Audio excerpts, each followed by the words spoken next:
Muito bom dia! Que a graça e a paz do nosso Senhor Jesus Cristo continue reinando em nossas mentes e em nossos corações. É um prazer estarmos aqui na casa de Deus. Vamos chamar as crianças para cá. Vamos orar por eles, para eles irem para a classinha deles, para a EBD Kids. Que distração! Querido Deus, nós queremos te agradecer por essa manhã. Embora com chuva, estamos aqui para mais um momento de aprendizado. Te agradecemos sempre por esse grupo seleto. Pedimos que o Senhor derrame bênção sem medida na vida deles. Que hoje a gente possa ter uma boa escola dominical e um bom aprendizado. Como a gente faz todo domingo, apresentamos essa caixa. São nomes que nós temos orado para que se convertam. A nossa oração, como sempre, que o Senhor use os teus servos que estão mais próximos, para que levem para essas pessoas um testemunho de vida. E através desse testemunho, essas pessoas sejam impactadas e teu Espírito trabalhe a salvação delas. Oramos também pelas crianças, pelo Miguel, pelo Davi, pela parceira Gara, que vai ministrar as mentes e corações dele, que o Senhor use grandemente e que eles também tenham uma boa aula para a glória do teu nome. Oramos agradecidos em nome de Jesus. Amém. Vamos lá, os príncipes. Com a rainha de vocês. Só alegria, né, Miguel? Gente, na nossa apostila, aí na página 22, o pastor Kleber, semana passada, começou essa unidade 3, Mudança Bíblica Permanente. O título é sugestivo, né? Mudança, quando a gente pensa em mudança, a gente sempre pensa em algo novo, né? Às vezes mudar de carro, mudar de casa, mudar de endereço, mas principalmente quando a gente faz uma mudança na nossa vida, no nosso coração, na nossa personalidade. Na verdade, a personalidade não muda, né? Mas a nossa maneira de agir e reagir diante das coisas. É muito importante isso, né? A gente devia sempre pensar um pouquinho o que eu preciso mudar, né? E às vezes a nossa mudança, a gente não deve mudar por causa das outras pessoas, mas mudar a nossa maneira para que a gente não fira ou não se deixe ferir pelo modo como as outras pessoas agem, né? Porque nós não temos controle sobre a vida das outras pessoas, nós podemos ter controle sobre a nossa. Então, colocar uma espécie de blindagem, alguma coisa para que a gente não se torne vítima dos outros, certo? E está esse título, ó, nós temos 3 palavras: mudança, bíblica e permanência. Mudança já é bom. Quando se pensa em mudança bíblica, melhor ainda, porque a palavra de Deus, ela mesmo diz que é viva, eficaz, é mais penetrante do que a espada alguma de dois gumes, e é apta para discernir pensamentos e intenções, né? Então, a Bíblia nos orienta a mudar. Deus mudou nosso destino, mudou a nossa vida, e a Bíblia orienta diversas formas como a gente vive. E permanente, está aí esse adjetivo aí, permanente, uma mudança permanente, uma mudança bíblica permanente. Por quê? Porque a gente às vezes começa um processo, daqui a pouco a gente desanima, para, mas nós temos que ter esse algo, vou mudar. E a gente vê testemunho de tantas pessoas que mudaram, tiveram uma mudança radical, né?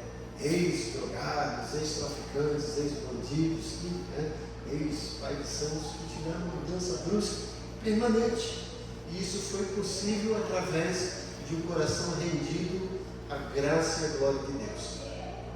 Então, o pastor Kleber ministrou na semana passada, no início aqui, ó, o alvo é uma mudança bíblica, é a nossa semelhança com o Senhor Jesus. Então a gente tem que sempre olhar, minha vida está assim, como é de Jesus? O que eu posso fazer para me aproximar mais dele?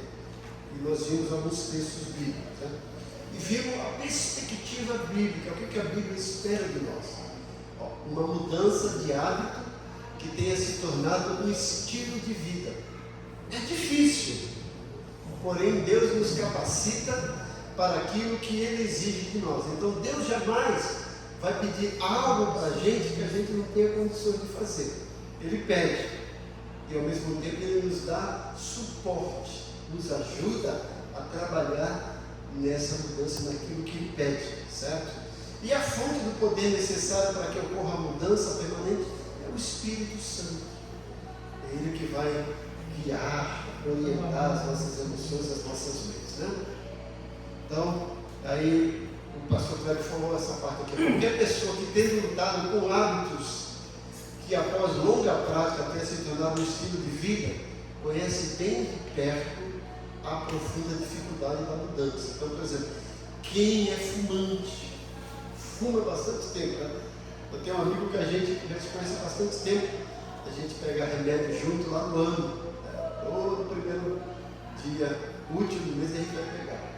Ixi, todo mundo chega lá, daqui a pouco um fica na fila, um cigarro para o outro. Aí um dia ele, pastor, estou 15 dias sem fumar. Eu, glória a Deus. No outro dia ele voltou a fumar de novo. Eu falei, rapaz, conseguiu ficar 15 dias, não consegui mais. Veja como é difícil, né? Então, as pessoas que têm hábito há bastante tempo, é difícil, mas não é impossível. O que a gente precisa ter é força de vontade. E o Espírito Santo vai ajudar a gente, né? Então aqui a gente tem a ansiedade que se entrega ao Senhor, mas que momento mais tarde está de volta. O gênio forte entregue ao controle do Espírito Santo, que volta a explodir. Os pensamentos de lascívia e luxúria que escravizam, o medo que paralisa, a amargura que corrói. Assim, conheço uma história verídica de um pai que era extremamente bruto, bravo, tinha um gênio forte.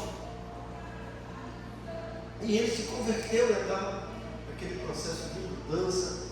E um dia o filho chegou assim no dia dos pais e entregou uma caixinha de pai aqui que eu trouxe para o senhor de presente.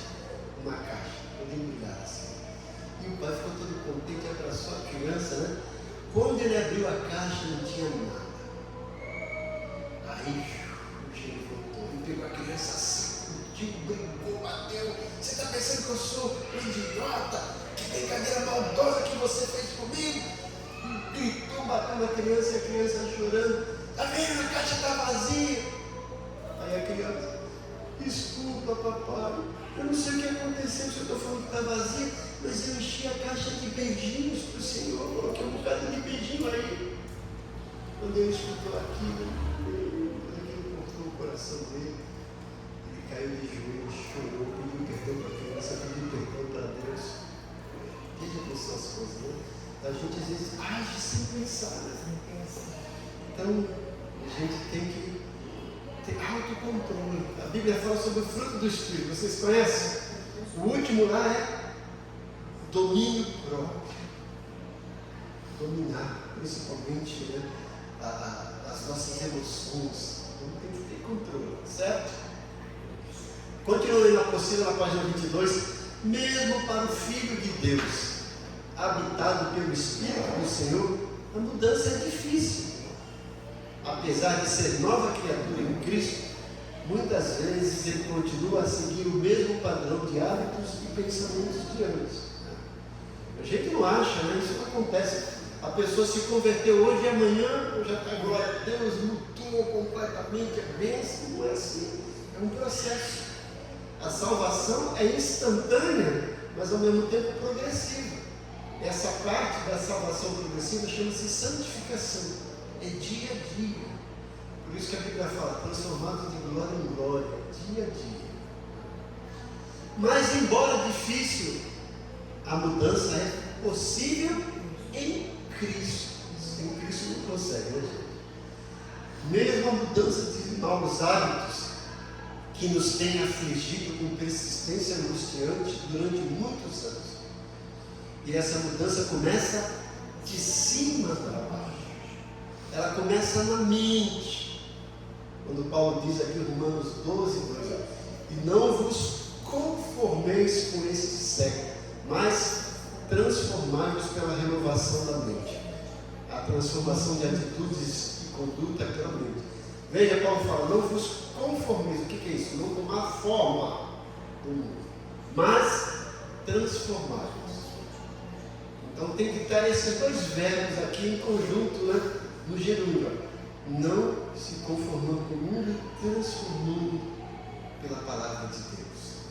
Então, quanto mais eu alimento a minha mente com a palavra de Deus, com os princípios bíblicos, mais a minha mente vai se fortalecer e vai ocupando espaço onde ficava a angústia, a solidão, a raiva, a ira, o pecado, né?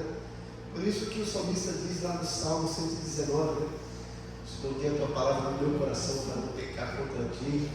Como purificará o jovem o seu caminho? Observando conforme a tua palavra. Salmo 119, versículos 9 e 11, né? E Romanos 12 fala isso: transformai-vos pela renovação da vossa mente. Por isso a mente é um ponto estratégico e consequentemente alvo de frequentes ataques inimigos. Todos nós sabemos que as batalhas são ganhas ou perdidas na mente. A parte mais importante de nossa pessoa é aquela que ninguém vê, a não ser Deus. Se pudéssemos projetar numa tela todos os pensamentos que tivemos na semana passada, teríamos uma ideia de como está a nossa situação espiritual. Então, às vezes, tem pessoas que chegam e já eu decidi. Aí ele não quer um conselho. Se você fala assim, então você não quer conselho, você só decidiu. Dá vontade de falar. Pode fazer mais nada, você já decidiu. Agora, se você quer conselho, eu te aconselho. Tá? Mas então, antes de tomar decisão, pondere, converse, ou leia a Bíblia, procure conselho de pessoas mais maduras, busque ajuda, é importante. Né? Os próprios pensadores seculares também afirmam a vital importância da mente para a vida do homem. William James, pai da psicologia moderna, declarou o seguinte: a maior descoberta dessa geração é saber que os homens podem mudar suas vidas alterando suas atitudes mentais. Começa aqui. Alterar. Então, nós precisamos ter essa capacidade de projetar a nossa mente para o positivo e não para o negativo. Parece que nós já estamos projetados para o negativo. Se você chegar, tem pessoas que chegam assim negativo, é tudo bonitinho, mas ele vê uma coisa fora do lugar, é aquilo que chama atenção. Meu Deus, que igreja! Aquele relógio atrasado, né? Aquele banco ali fora, ele vê toda coisa bonita, mas só uma coisa errada, né? Olha a diferença, né? Então nós estamos projetando a nossa mente sempre para o negativo, para o errado. Mas se a gente muda a mente, olha que coisa, como estava lá tudo organizado, né? A palavra, as pessoas, veja a diferença, né? E mesmo que você olhe e veja alguma coisa, olha a diferença. A pessoa, misericórdia, aquele relógio atrasado, né? Olhou e viu. Agora, olha a outra pessoa, olhou e viu, opa, aquele relógio está atrasado, deixa eu lá arrumar para o pregador não se perder, para as pessoas não confundirem. Olha a diferença. Né? Todo mundo viu a mesma coisa, agora um pensou em propor solução e o outro em murmurar e reclamar. Então nós temos que projetar nossa mente para isso. O que está lá? Então pensando, a igreja está assim, o que eu vou fazer para melhorar? Já tem a igreja está assim, eu vou sair. Não é assim. Culpam todo mundo, culpam Deus, né? Mas o problema está na nossa mente, de encarar as coisas com outras possibilidades. Eu sempre gosto de dizer, né? Existe crente que enxerga dificuldade em toda possibilidade. Já outro crente que enxerga possibilidade em qualquer dificuldade. A diferença. Hoje está chovendo. Não dá para ir para o culto. Viu uma dificuldade. É outro. Hoje está chovendo. Mas como é bom, eu posso ir para o culto, né? E receber a chuva de Deus, participar da comunhão com o meu irmão. Veja as diferenças, né? Meu Deus, só chove aqui. Misericórdia. E o outro, graças a Deus que está chovendo, vai refrescar um pouquinho, vai encher os reservatórios. Olha, vai cair água lá no meu sítio, vai melhorar minha plantação de milho, né? Glória a Deus pela chuva. Então veja a maneira de encarar, né? Então nós temos que ser positivistas, otimistas, né? Eu sempre costumo dizer, ó, você pega um copo d'água pela metade. Aí vamos lá, tem algum tipo de pessoa. Você pergunta para o pessimista, esse copo, como é que está? Ele vai falar, está quase vazio. Ele mentiu? Não, não é verdade. Esse é o pessimista, né? E aí o realista, não, eu sou realista, o copo está pela metade. Tá certo. E o otimista, não, o copo está quase cheio. Viu a diferença? O pessimista está quase vazio, o otimista está quase cheio. E aí surge o outro que eu falo que é o oportunista. Ele não está nem aí se o copo está pela metade, se está quase cheio, está quase vazio. O oportunista, ele vai aproveitar a água e vai beber. Nós precisamos ser oportunistas, aproveitar as oportunidades que Deus nos dá. Investir, certo? Então tudo isso começa na mente. Eu estava contando aquele episódio lá, quando eu estava no Conselho Tutelar, substituindo uma conselheira. Tem um rapaz que está com dificuldade tanto de audição quanto de visão, né? Mas ele chega cedo e faz café. Aí foi lá, fez café, colocou, depois chegou outra um pouco mais tarde, eu assim, já chegou bufando, gritando. Olha aí! Eu não tinha a mesma coisa que eu vou pôr café no chão, olha aí! Eu falei para ela, olha, você devia agradecer que ele chegou cedo e fez café. Você chegou e já tem café pronto para você. Mas já tem. Qual é o problema? O problema é que está sujo. Espera aí. Fui lá, pegou o pano de chão, passei para ver, o cara está dentro, qual é o problema? Mas a pessoa não se dá e fica lá bufando, veja a diferença, né, gente? A gente sempre, às vezes, quer enxergar o lado negativo da situação e enxergar o lado positivo e propor solução, né? Você vê, reclamou e não limpou. Se tivesse, né, limpar, acabava o problema, mas não fica. Então a gente precisa olhar as coisas sempre pensando na possibilidade e, em vez de murmurar, propõe a solução, tente fazer algo para mudar, faça a sua parte. Vamos lá, alguns passos para a gente trabalhar nessa mudança, na página 23. O primeiro passo, gente, reconhecer os inimigos. Os inimigos da nossa vida, da nossa mente, da nossa luta diária, né? Portanto, a batalha pela mente é feroz e os ataques inimigos vêm de fora e de dentro. De fora vêm os ataques de Satanás e do mundo, o sistema de falsos valores que o diabo propaga. Veja o que o apóstolo Paulo diz em 2 Coríntios 11, 13.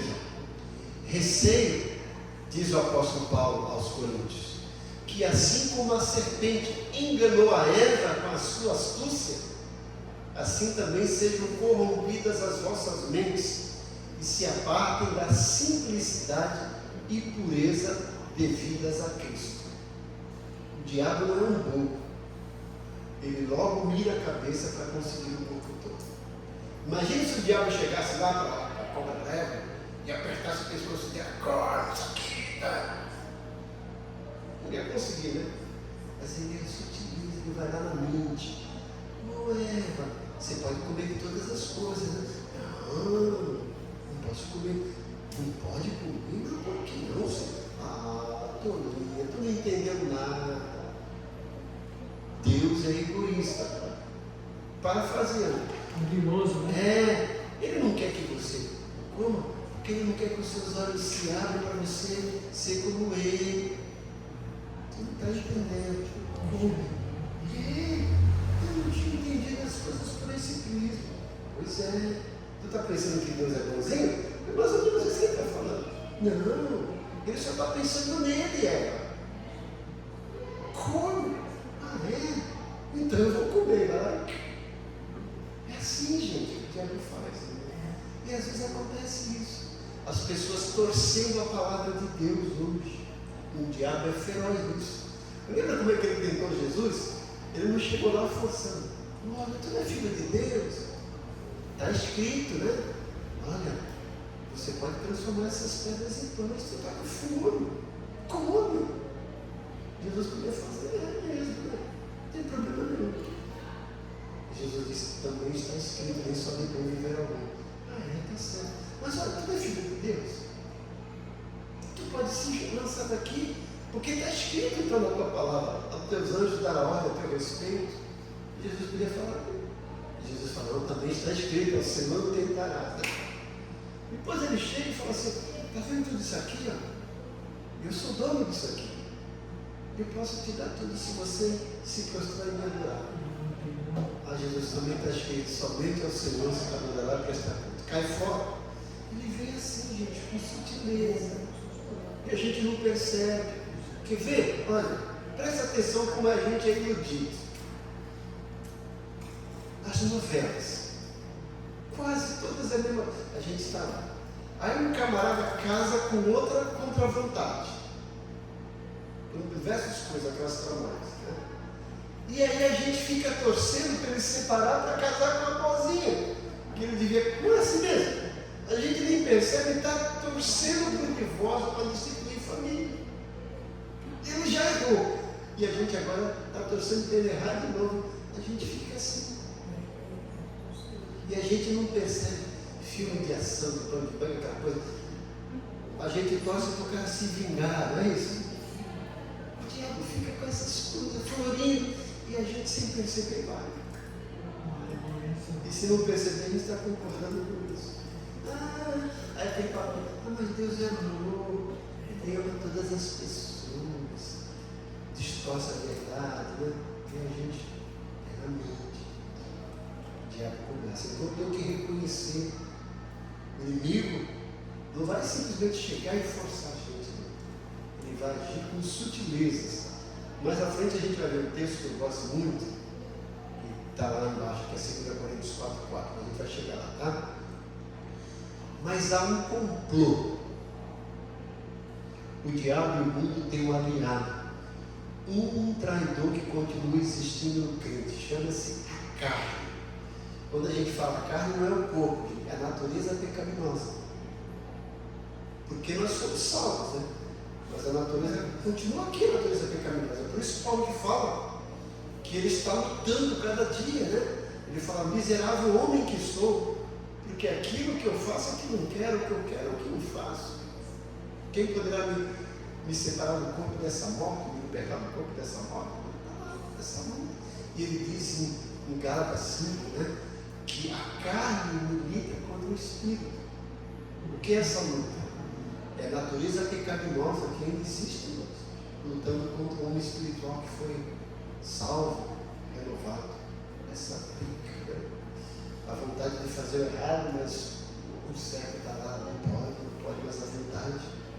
E a gente tem que alimentar mais o que é certo e não a vontade, né? Veja o que Paulo diz aqui, ó. O pendor da carne é inimizade contra Deus, pois não está sujeito à lei de Deus, nem mesmo pode estar. Romanos 8:7. Essa velha natureza é uma disposição mental reprovável. Romanos 1:28. Um entendimento cego, 2 Coríntios 4:4. Vamos ler esse texto?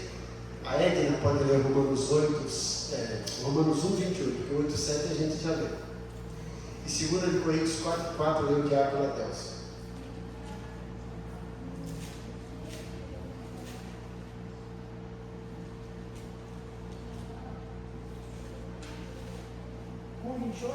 Isso. Diz assim: e como eles se não importaram de ter conhecimento de Deus, assim Deus os entregou a um sentimento perverso, para fazerem coisas que não convêm. Sentimento perverso, uma disposição mental reprovável, por conta do pecado, fazendo coisas que desagradam a Deus. O ser humano é assim. Né? 2 Coríntios 4:4. Nos quais o Deus deste mundo cegou o entendimento dos que não lhes escondeça a luz do Evangelho da glória de Cristo, o qual é a imagem de Deus. Isso, segura aí, tá? Esse capítulo 4. O Deus desse século cegou o entendimento. As pessoas estão cegas, fazendo as coisas sendo que estão cegas. Veja se é o versículo 10 que fala contra toda a sutileza, altivez. Levando sempre no corpo o morrer de Jesus, para que também a vida dele se manifeste no nosso corpo. Então veja se é o 10:4. Eu deixei ali para o quarto. Ah, 10, 4. Isso, veja se é 2 Coríntios 10:4. É um texto que eu queria trabalhar aqui com vocês, que vai falar sobre a. Então, porque as armas da nossa luta não são carnais, mas poderosas em Deus para destruir fortalezas, destruindo os raciocínios falaciosos. Isso mesmo. 2 Coríntios 10:4. Tem outra versão aí que vai falar sobre sofisma. Vê se a sua fala assim, Edna. 2 Coríntios 10:4. As armas da nossa milícia não são carnais, mas sim poderosas em Deus, para a destruição das fortalezas. E continua. Destruindo os conselhos e toda altivez que se levanta contra o conhecimento de Deus, e levando cativo todo entendimento à obediência de Cristo. Como é que está na sua, Márcia Cristina? 4, 5. Não, 2 Coríntios 10, 4 e 5. Porque as armas da nossa milícia não são carnais, mas sim poderosas em Deus para a destruição de fortalezas, destruindo os conselhos de toda altivez que se levanta contra o conhecimento de Deus, e levando ativo todo entendimento à obediência de Cristo. Isso. A nossa para destruir fortalezas, e aí o Adelso fala raciocínios, como é que chama Adelso aí? Fortalezas e? Destruímos raciocínios falaciosos. Raciocínios falaciosos. Tem uma versão da Bíblia que fala sofismas. O que é sofisma? Sofisma é um argumento que parece certo, mas que por trás é errado. Os sofistas na época, no clássico gregos, tinha várias pessoas que gostavam de discursar em praça pública. Esses sofistas, não sofistas, eles traziam um argumento que parecia belo, bonito. E o propósito deles era iludir as pessoas. Traziam mentiras disfarçadas de verdade para iludir as pessoas e ganhar aquele debate. O diabo faz isso, gente. Ele é especialista. Você vê que a fala que as nossas armas não são carnais, mas espirituais, e que são poderosas para destruir fortaleza, os ataques severos de Satanás, de demônios e todas as potestades, mas também sofisma, raciocínios sutis, que parecem verdade, mas que por trás é uma grande mentira. Quer ver? As pessoas aí, precisam esses camaradas aí, Deus é bom, Deus ama todo mundo. Isso é mentira? É verdade. Ele não vai levar ninguém para o inferno porque ele ama todo mundo. Pensou, opa, é mesmo. Aí a gente, poxa, ele ama todo mundo, não vai levar ninguém para o inferno, não existe. E se alguém for para o inferno, então na realidade Deus não ama todo mundo. Você vê que quando eu começo a pensar, opa, não é bem isso. A princípio, né? Deus ama todo mundo, e porque Ele ama todo mundo, Ele não quer que ninguém vá para o inferno. Olha, a verdade é essa. Deus ama todo mundo, e porque Ele ama todo mundo, não quer que ninguém vá para o inferno. Mas Ele sabe que pela atitude de muitos, pode ir para o inferno. Então o que Ele fez? Já providenciou um remédio para que as pessoas não vão para o inferno. Já deu Jesus a salvação. Então está aqui. Agora você vai para o inferno se quiser. Não é Deus que está mandando, é você. Deus é ruim, então. Não está mandando ninguém. Ele é tão bom que criou um homem perfeito. Então ele errou, ele veio, redimiu, está aqui. Você não precisa ir para o inferno, já veio aqui. Essa é a verdade. Mas por trás disso, Deus é bonzinho. Deus ama o pecador, sempre abomina o pecado do outro. Então a gente tem que entender isso. E a nossa mente, quando a gente alimenta com a palavra de Deus, a gente vai entender, porque senão, se a mente não não está alimentando com a palavra, a gente vai por esses sofismas, dessas ideias erradas aí, e acaba sendo. Ai, as pessoas, você vê, as pessoas que saem da igreja, agora tem tanta desculpa. Eu sempre falo, não tem, eu saí porque a igreja está cheia de hipócrita. Não é assim? Hipócrita é tu. Seu filho no capítulo, né? Como eu falo, tu não sai da tua família porque tem hipócrita na tua família. Tu não abandona o teu emprego porque tem hipócrita no teu emprego. Tu não quer morrer e sair desse mundo porque esse mundo tem hipócrita, está cheio. Mas quer culpar ele. Quer arrumar culpado com sua desculpa. Então não é. E o diabo cega, né? Continua aqui, ó, a nossa mente. Ela domina o proceder do incrédulo, como afirma Paulo. Também nós não andamos outrora segundo as inclinações da nossa carne, fazendo a vontade da carne e dos pensamentos. Efésios 2:3. Mais tarde, novamente retratando o homem sem Cristo, o apóstolo Paulo ordena aos Efésios: não mais andeis como também andam os gentios na vaidade, futilidade dos seus próprios pensamentos, obscurecidos de entendimento, ou seja, cegos pelo diabo, alheios à vida de Deus por causa da ignorância em que vivem, pela dureza de seus corações. Efésios 4, 17 e 18. Fica evidente que a carne pode ter, se deixar, uma enorme influência até no Filho de Deus. Vamos dar uma pausa para a gente distribuir as balinhas aí?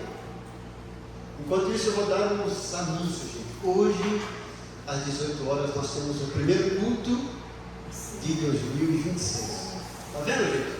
Nós não nos víamos desde o ano passado, né? Como nos vê hoje. Então, hoje às 18 horas, nosso primeiro culto de 2025, culto da Ceia do Senhor. Vamos dar posse à nova diretoria e vamos iniciar o nosso primeiro dia dos 12 dias de oração. Tá? Então começa hoje, 12 dias de oração. E os 12 dias de oração, todos os dias da semana, começam às 20 horas. Só no domingo que começa às 18. Cada dia vai ter alguém responsável. Já colocamos aqui a nossa escala até sábado, certo? Depois a gente vai ver aí quem que vai fazer na segunda, vamos escalar para fazer na outra segunda, no outro final de semana, tá bom, gente? Acho que a chuva aumentou, né? Vamos lá, gente. Até aqui temos visto que a mudança bíblica começa de cima para baixo, com a mente, e que é uma batalha com adversários astutos e poderosos para conquistá-la. Perder essa batalha significa perder a guerra. Custe o que custar, temos de ganhar. Mas como? Na realidade, já indicamos o primeiro passo, que é reconhecer os inimigos. No mínimo, temos de identificar as origens dos nossos maus pensamentos. Veja o que diz Salmo 1. Bem-aventurado o homem que não anda no conselho dos ímpios, diz o salmista.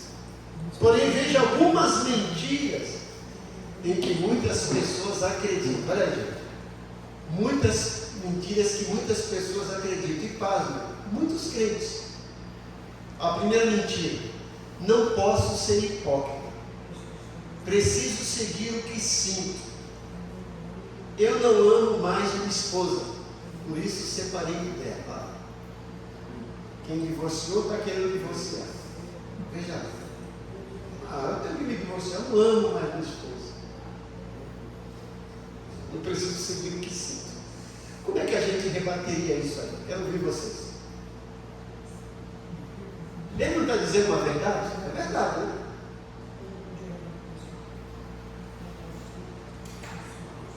Como é que a gente rebateria isso? Vamos ouvir vocês. Veja, mais uma vez, está dizendo assim: quer separar da esposa, ou já precisa separar.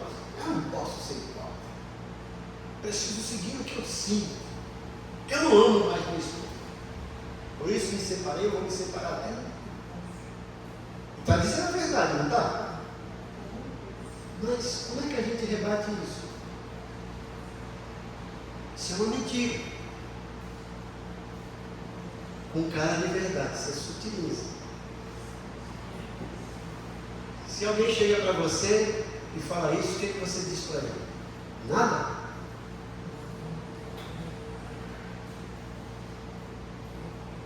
Deixa ele seguir isso. Assim, o sentimento é uma coisa momentânea. A gente pode sentir hoje, amanhã a gente pode sentir mais, é uma coisa de raiva. Eu posso estar com raiva hoje, amanhã eu posso estar mais.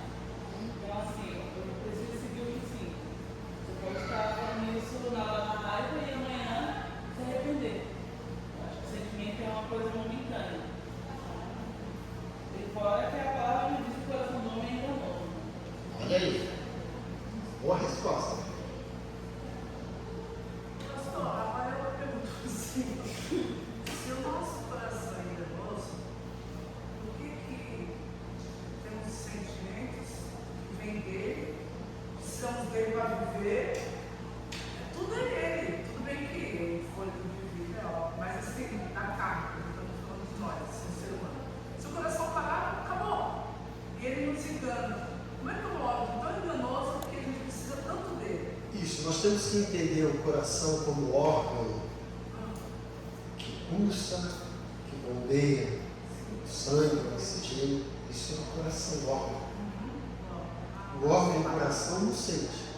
Na realidade, quando a gente acha que o centro das emoções é o coração, na realidade não é a mente. É porque tudo está associado, né? Tá? Então a gente tem que saber diferenciar, certo? Mas, veja aí, vamos supor que fosse realmente o coração. Tá? E como é que ele funciona? Ele sozinho se retroalimenta? Ele que começa a pensar? É o coração que pensa? Quem pensa? O cérebro. E como é que eu penso? Alimentando coisas que eu vejo, que eu ouço, que eu faço, que eu toco, que eu sinto. São 5 sentidos.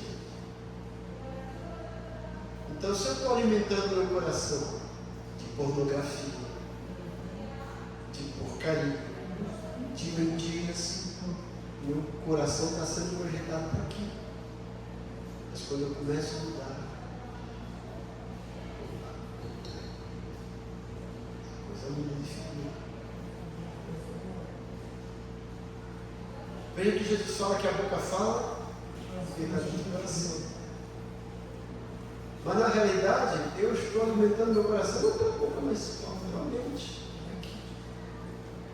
Então o coração está cheio daquilo, eu vou poder colocar. Mas porque eu coloquei lá. Certo? Para mudar esse quadro seria a própria pessoa. A própria pessoa, a luz da palavra. Ninguém mais conseguiria mudar o pensamento daquela pessoa. Você não consegue, mas você ajuda ela. Mas Você como vai que ajuda viajar. também? Oi? Como que ajuda? Quando está determinado a seguir aquele que nesse negócio da separação, não tem jeito.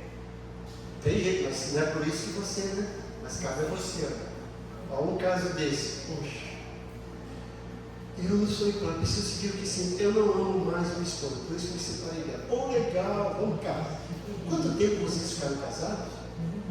Escuta, você quando nasceu já amava sua esposa? Não. Como que você começou a amar? Ah, quando eu conheci tal. Como é que você... Ah, comecei a ver coisas assim boas nela e comecei... Ah, lembra? Então você não nasceu amando, você aprendeu a amar. E agora você desaprendeu a amar. O que você precisa fazer novamente é voltar a aprender a amar. Ah, mas ela é entregada, tal. Por isso você não tinha visto isso antes, porque você estava cego. Talvez já tinha tráfico. E pode ser que também ela se tornou essa pessoa intragável porque você também introjetou isso nela. Então são coisas, então começa. Olha, a outra pessoa que você vai conhecer, você começou a amar também, mas daqui a pouco você vai enjoar dela também. Vai se repetir o quadro. Porque o problema não está nela, está em você. Ó, aí, valeu que a Bíblia disse, enganoso é o coração do homem. A gente tem que ir pela razão, não pelos sentimentos. Né?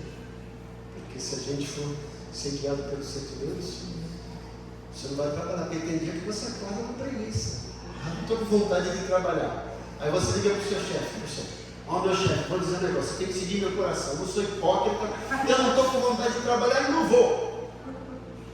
Aí o chefe bate na frente, depois liga para você, olha, realmente, você está com a razão, concorda, é isso mesmo, você tem que fazer o que sente no seu coração. E eu também tenho que fazer o que sente no meu coração. Olha, meu coração está dizendo que eu não posso tolerar um funcionário como você, e eu não posso ser hipócrita. Então amanhã você passa aqui no RH, porque eu estou fazendo o que eu sinto, vou te mandar embora. E aí? Veja como são as coisas, a gente não para para pensar nisso. Então você não sente mais amor pela esposa, quer separar. Você não sente mais prazer em trabalhar, você vai pedir as contas. Não é bem isso, tem muito que faz. Mas cabe a gente começar a trabalhar isso nas pessoas e nós mesmos. Então, essa é uma grande mentira. Preciso seguir o que sinto. Meu Pai, não acredito. A segunda mentira aqui. Deus é injusto, pois nos dá desejos e depois restringe a satisfação.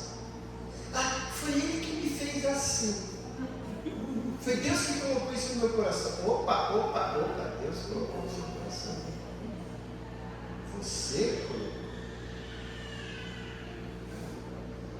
Todos os desejos que a gente tem, geralmente as pessoas colocam isso nos desejos sexuais. Os desejos sexuais você não consegue inibir, você consegue. Não consigo me controlar. Então você é descontrolado.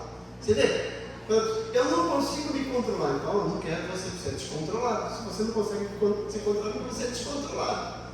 Você quer viver com uma pessoa descontrolada? E você quer ser rotulado como descontrolado?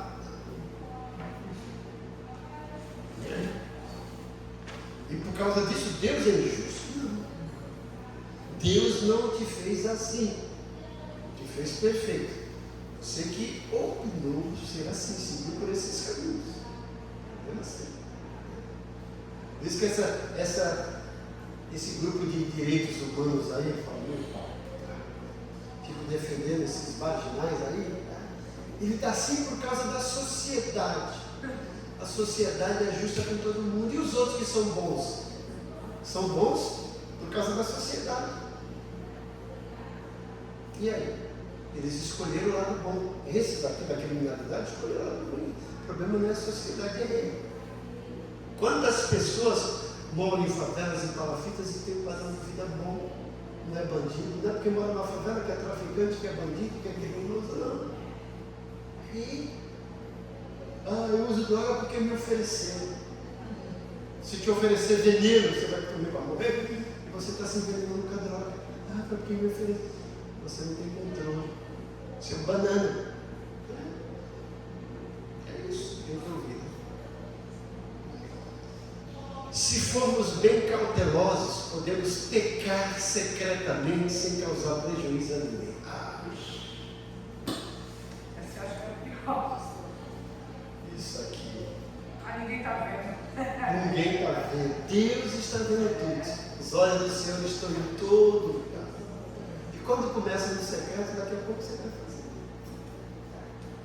Geralmente isso aqui é pornografia, é pedofilia, masturbação. Coisas erradas que você está fazendo. Ninguém está vendo, então você roubou, ninguém viu, está tudo bem.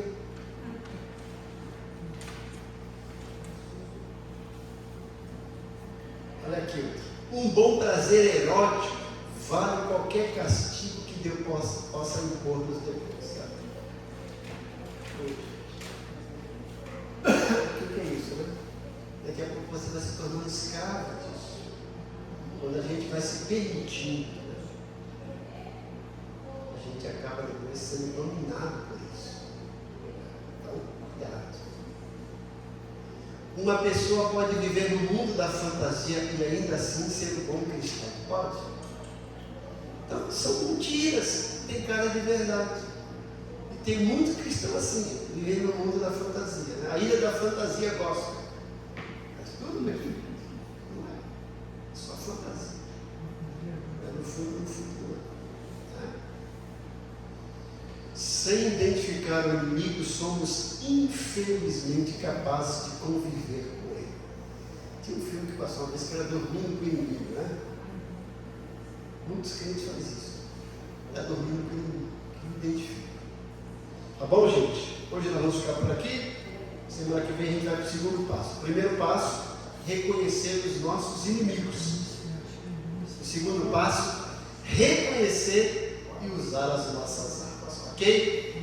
Então, lembrando, hoje à noite, às 18 horas, o nosso culto de louvor e adoração a Deus, com a celebração da ceia do Senhor, com a pausa da nova diretoria para 2026 e o início da nossa jornada de oração, de 12 dias de oração. Pai bondoso, Pai querido, nós queremos te agradecer por essa manhã da tua presença, nessa manhã de aprendizado. Pedimos que o teu Santo Espírito continue trabalhando em nossas mentes e corações para que a gente coloque em prática as verdades que temos aprendido. Nos dê um bom dia, leve-nos também para os nossos lares, nos proteja, nos guarde e nos traga de volta para te cultuar à noite. Nós oramos agradecidos no nome de Jesus. Amém. Que a graça do Senhor Jesus, o amor de Deus Pai e a comunhão do Espírito Santo de Deus seja com cada um de nós. Ebenezer, a igreja se importa com você. Amém.